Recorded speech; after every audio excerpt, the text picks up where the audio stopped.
Good morning, everybody. Today is Tuesday. It's Think About It Tuesday, 6:26.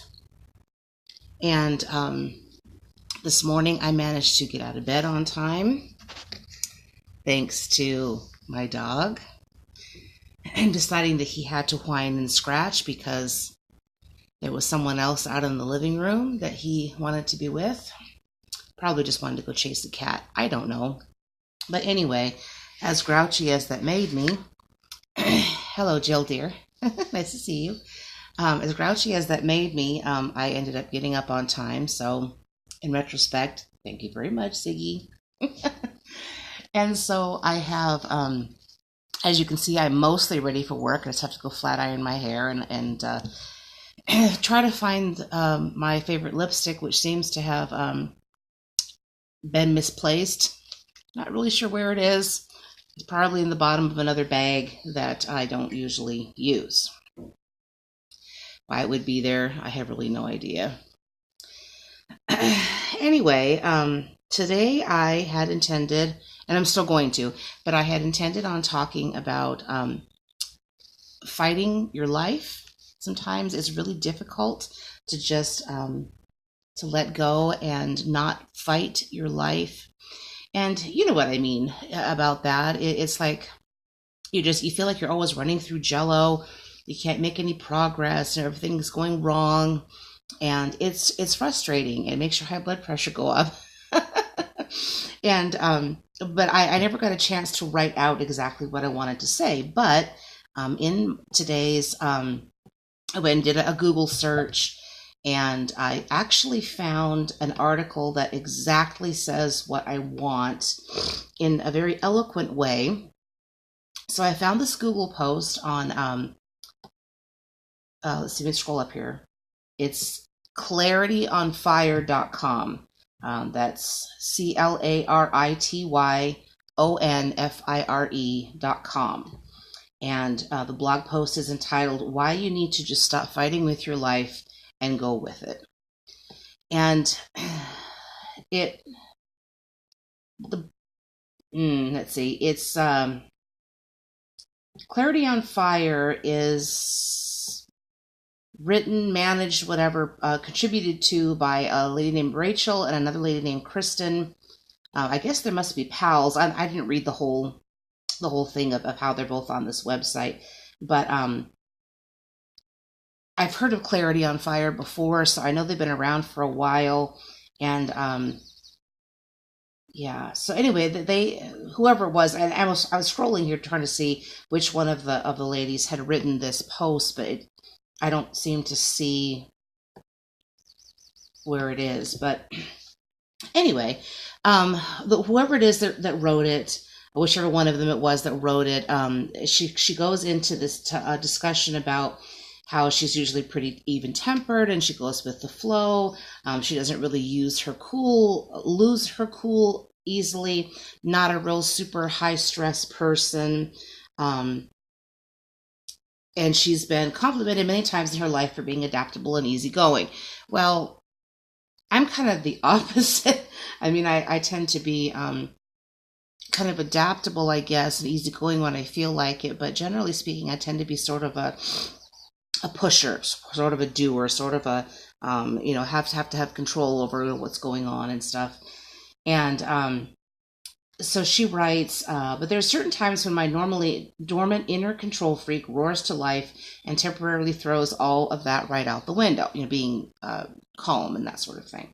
The magic formula is for when I feel trapped in a situation that's particularly miserable and no idea when it will be over or how to speed up the process. And that is something, interestingly, that I struggle with quite a bit. It seems like, and I'm sure it's just my mindset, but sometimes it's really difficult for me to go. I tend to go from like one situation to another, with it feeling really trapped in a situation and being miserable. And I'm not really sure where that comes from, but it is something that I'm kind of working on a daily basis, because it just seems like if you're always facing your life feeling trapped, it's very stressful. It's very stressful. So she writes, the last several months at my corporate job, when all I wanted to do was run my own business full time, and she had to keep showing up at a job that she hated day after day, triggered in a major way, triggered her feelings out of control and miserable. And I kind of feel like in my own life that I have that going on. I mean, not just like for work, but work is a huge part of it. I've always wanted to work for myself, which is one of the reasons why I started Say Yes, because as my practice grows, eventually I'll get to the point where I can leave my job, and my job isn't a bad job. I really love my job, and I'm very grateful for it. But that desire to be able to do more for folks in my own way and in my own time is very extremely strong. And of course, some of you know that I've been doing my PhD studies for quite a while, and I've been in dissertation work for a little while now. And it just always seems like there's always something else to tackle, something else to push through, and sometimes it just feels like I'm not getting anywhere. So I can really relate with this, what she says here about feeling trapped in a situation that's particularly miserable. It being miserable, of course, is our own, what we put on it, you know. So anyway, she goes into how she had gotten this health crisis, and she tried to struggle to fix it and cure it, and she saw every kind of health professional for it, and trying to heal herself as quickly and humanly as possible. And there were days where she was just totally sick, and she just wanted to scream and want her health conditions to be over with. But she had to live through that limbo of, like you're doing everything you can to try to solve something, but yet there's this period of time that goes by where it just seems like whatever you're doing just never gets you to the other end of it, and for her it was the healing of the health condition.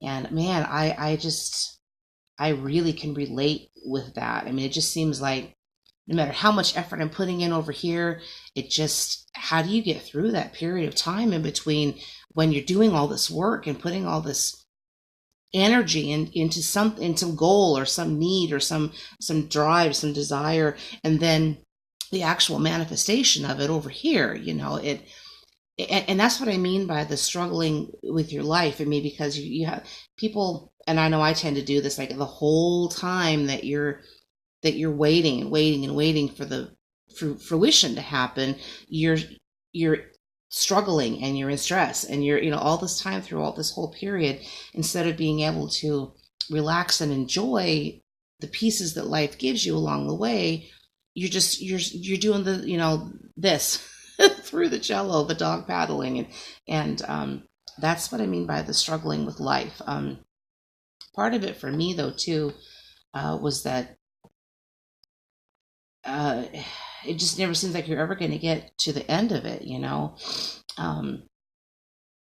So fighting with your life actually equals resistance. You're actually resisting whatever it is that is supposed to be happening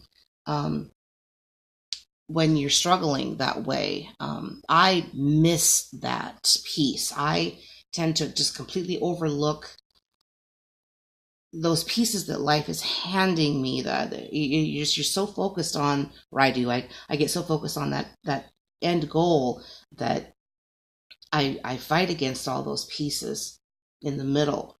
So anyway, she discovers that the human body is always working to heal itself, tirelessly striving towards perfect health. The biggest factor that blocks that natural healing process is stress. This is true about any situation. Your mind and body are always seeking out ways to bring you greater happiness, greater fulfillment, and success.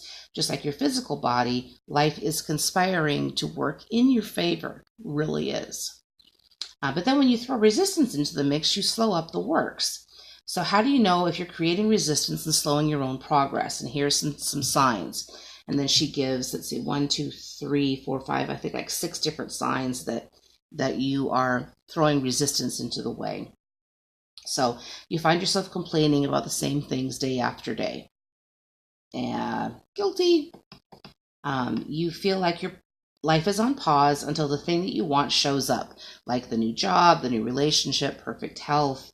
I guess I kind of feel like that sometimes, but I also have realized that putting my life on pause for things just doesn't really work too well, because then you end up completely missing um, everything, not just a little bit of things. So you fear that life will always be like this and things will never improve.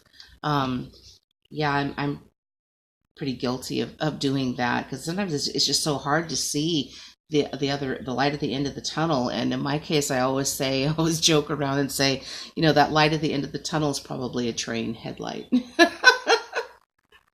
It's like you struggle so hard, but what's coming at you isn't what you need to come at you. It's the friggin' headlights of a train. Mm.